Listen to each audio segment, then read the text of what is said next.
This presentation is about preeclampsia. It is a very important topic in the obstetric. I wish I can help you with it. Before we talk about the preeclampsia, I would like to give some definitions about the hypertensive disorders of a pregnancy, because preeclampsia, as you know, is one of them. So we need to differentiate it from the other hypertensive disorders. We have a chronic hypertension. This is hypertension that has developed before pregnancy and continues during pregnancy. We have also gestational hypertension.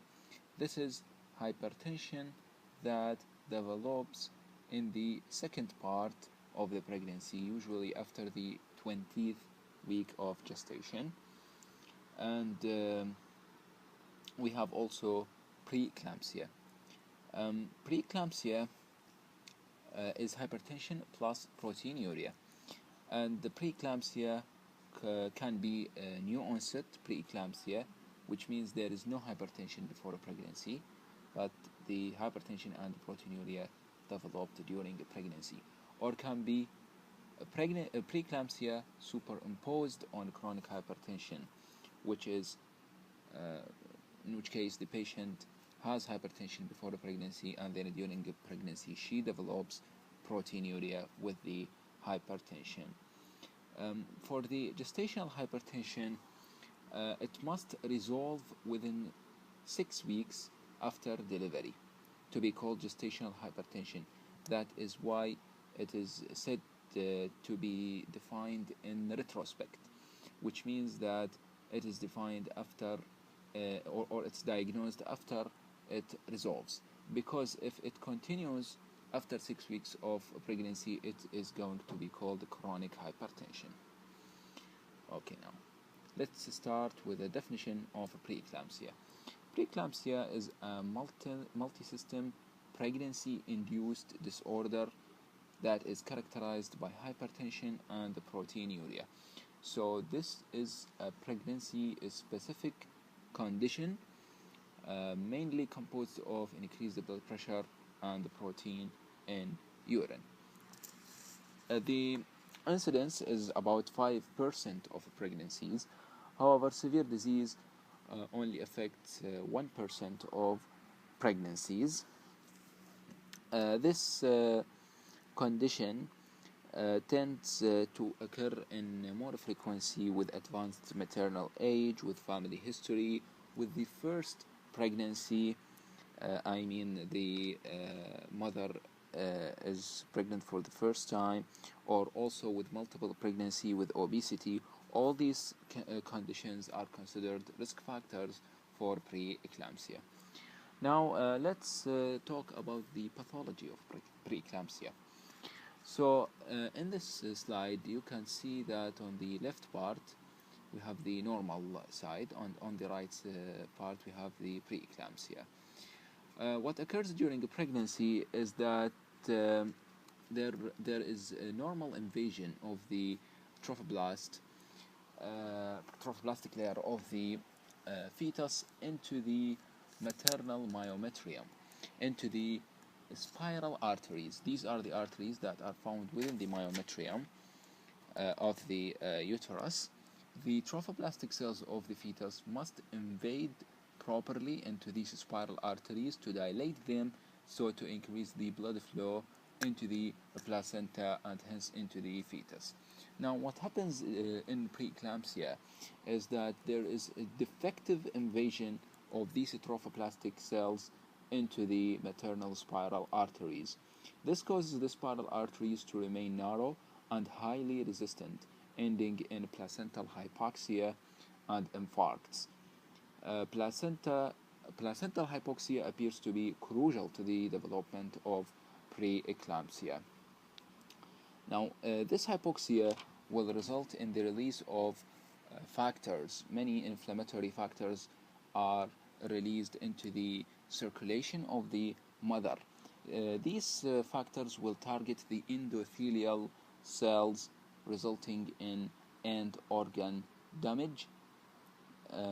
So I can say that the target cell in preeclampsia is the endothelial cells, and the target organ is the blood vessels, and from this comes the multi-system nature of the disease.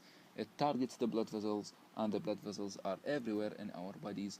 That is why no system is immune from preeclampsia. So in short, preeclampsia results from defective invasion of a trophoblast into the spiral arteries, resulting in placental hypoxia. Okay, now what are the main diagnostic features of preeclampsia? Now, by definition, there must be hypertension, and the hypertension is associated with proteinuria of at least more than 300 milligram in 24 hours, or +1 dipistic. There is also edema. Edema is not a feature specific for preeclampsia, because edema is present in most pregnancies. However, the edema of preeclampsia is usually rapidly develop more rapidly than normal pregnancy, and it can be non-dependent edema. It can involve parts of the body, any part of the body. Now, preeclampsia is divided into mild preeclampsia and severe preeclampsia.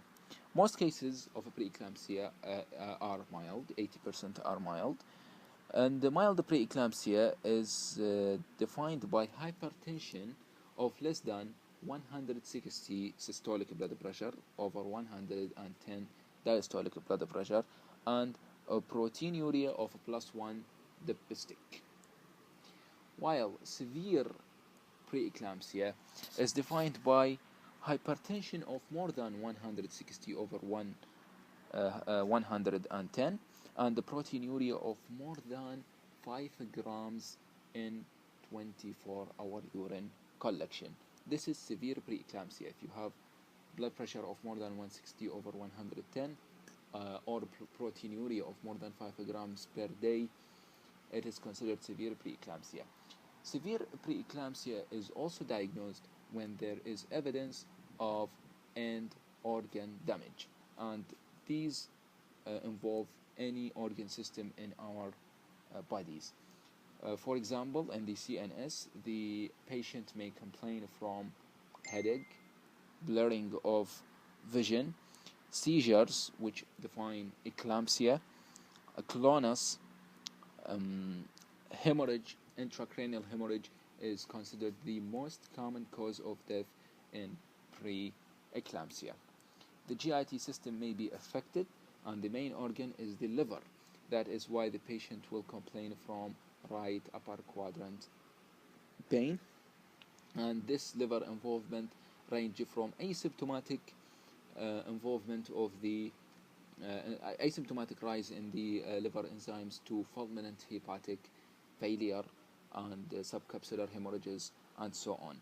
The renal system is also affected, resulting in acute renal failure, and the patient is presented with oliguria. Also, the placenta and the fetus are affected, resulting in either placental abruption or fetal growth restriction, and also severe preeclampsia can be diagnosed from the lab investigations when the patient may have HELP syndrome, as I will discuss in next slide. So this is severe preeclampsia. You either have high blood pressure, very high blood pressure, above 160 over 110, or very high proteinuria, above 5 grams per day, or you have evidence of end organ damage. Also, other organs can be infected. In the respiratory system, there may be pulmonary edema, there may be disseminated intravascular coagulation. All these are considered severe preeclampsia. And these features of severe preeclampsia are indications for immediate delivery, as we will see in a few minutes.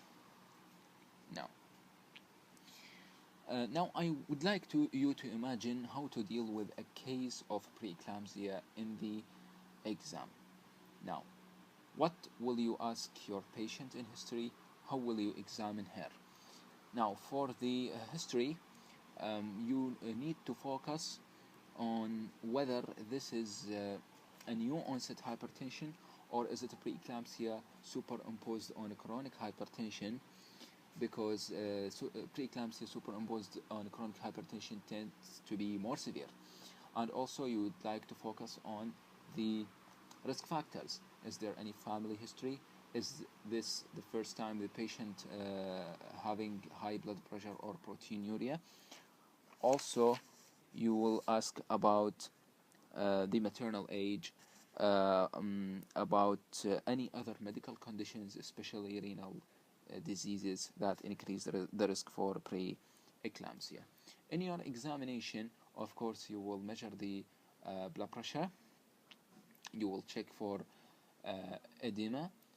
You will examine the central nervous system thoroughly, looking for abnormal movements. You would need to examine the eye, examine the reflexes, examine the cranial nerves. Also, perform GIT examination, looking for tenderness in the right upper quadrant, because this is very important. You will also perform full obstetric examination, and especially focusing on fetal movement. Okay.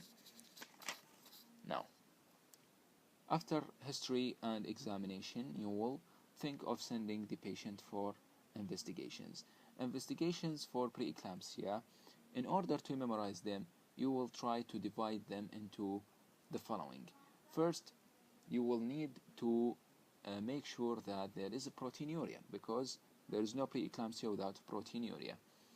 So, tests for proteinuria include urine dipstick, which is liable for false negative or false positive results, but it can give you an idea.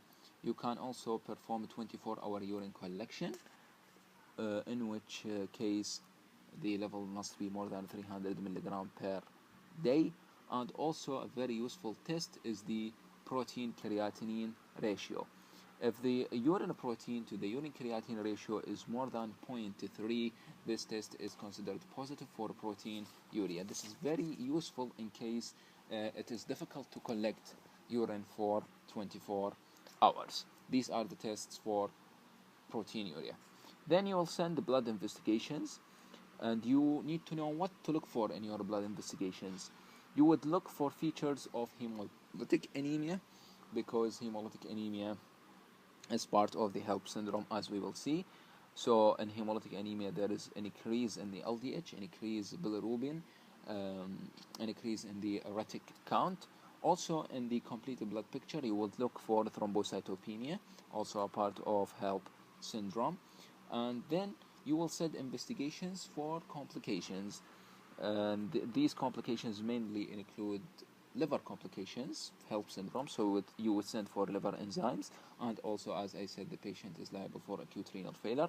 That is, you should send for renal function test, looking for an increase in urea and creatinine. And also, part of the management, you will send for ultrasound scan and Doppler study for fetal condition. Okay. Now, what are the main complications of preeclampsia? The complications are the same as the end organ damage. We have eclampsia, which is the development of seizure in a patient with a preeclampsia. HELP syndrome, I will discuss it in the next slide. Intracranial hemorrhage, and also pulmonary edema. These are the most common causes of death. Also, disseminated intravascular coagulation, acute renal failure, placental abruption, and intrauterine growth restriction. For the HELP syndrome is a complication of preeclampsia. It is composed of hemolysis, elevated liver enzymes, and low platelet count. This is a very severe condition, and actually it can occur without severe elevations of blood pressure or proteinuria, or even without preeclampsia.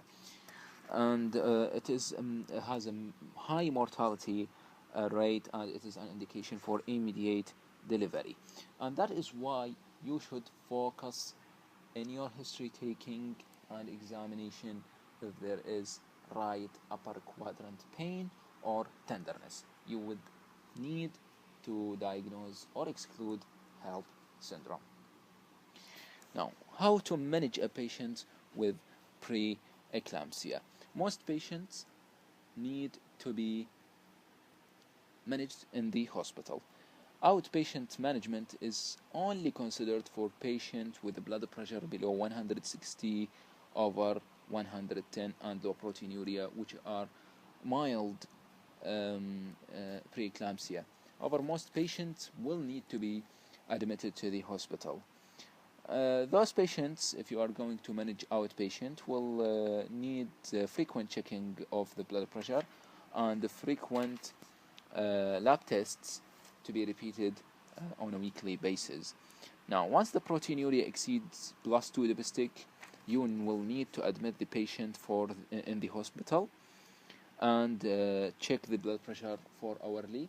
At this stage, you can manage blood pressure with oral medications. You will also perform 24-hour urine collections and daily urinalysis, daily cardiotocography, repeat a blood test every 2 to 3 days, and you will perform regular ultrasound scan. Now, let's focus on the management of severe preeclampsia, which is highly dangerous condition. In this case of severe preeclampsia, the only treatment is delivery. You will need to deliver your patient. However, if the pregnancy is less than 34 weeks of gestation, you may delay this decision by intensive management, because we want to give some time for the fetal lungs to get mature. So how will we deal in this situation in order to delay the delivery? You will need aggressive treatment of hypertension, and in this case we use hydralazine or labetalol or nifedipine. These 3 drugs are used for acute management of hypertension: hydralazine, labetalol, nifedipine, and most probably you will need to use IV drugs in this case. Also, you will send your investigations frequently for the blood count, urea and creatinine, liver and renal function tests, and the clotting profile, and you perform cardiotocography and ultrasound scanning. And if the patient below 34 weeks gestation, you will give steroid betamethasone to induce lung maturity. And the mode of delivery is vaginal delivery unless there is an obstetric indication for cesarean section. Okay, a few information about the drugs used for hypertension. In case of gestational hypertension or chronic hypertension during a pregnancy, we use alpha-methyl dopa. This is the drug of choice for hypertension in a pregnancy, and we start a dose of 250 milligram per day. One side effect of this drug that you need to memorize, because it is frequently tested in the exam, is that it may cause hemolytic anemia.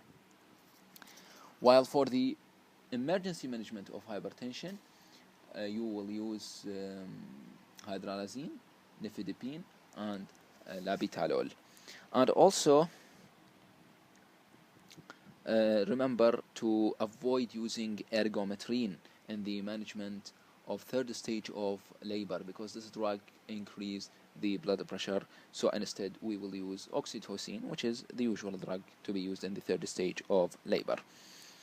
Okay, now let's discuss the management of eclampsia to finish this presentation. In this case, you will start as usual with your ABC, check the airway and the breathing and the circulation. And the drug of choice for eclampsia is magnesium sulfate, MgSO4, in a dose of 4 gram loading dose and 1 gram in per day, a maintenance dose. You will need to check the vital signs frequently, and you will check for features of magnesium toxicity. Remember them very well. which includes the decreased level of consciousness and decreased reflexes. If magnesium toxicity develops, how to treat it? You can give 1 gram of calcium gluconate for 10 minutes for once. And once the baby is stable from eclampsia, you deliver by vaginal delivery. And don't forget to continue using magnesium sulfate for at least 24 hours post delivery, because eclamptic fit may continue to occur after delivery. So I think this concludes this preeclampsia subject. I hope you will get the full benefit of it. Thank you very much.